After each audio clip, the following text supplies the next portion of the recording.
Although luminol has been around and been used since the mid-1900s, it has been found recently that there are more effective ways to discover blood at a crime scene.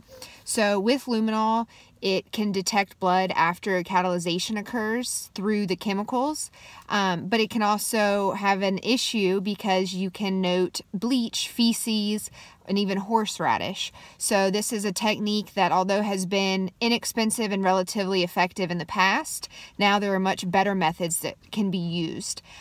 Between thermal imaging, and thermal infrared cameras, both of these methods use heat in order to detect what would have originally been detected through chemicals.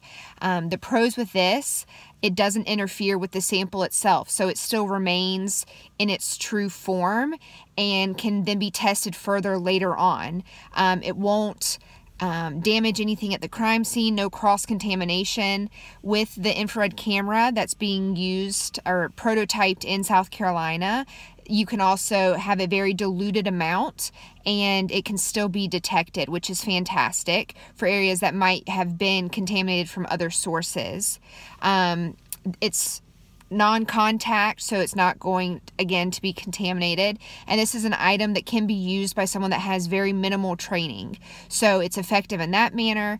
They're still doing research on it, but it's certainly a way that could be very promising for the future, in addition to the thermal imaging that has been used.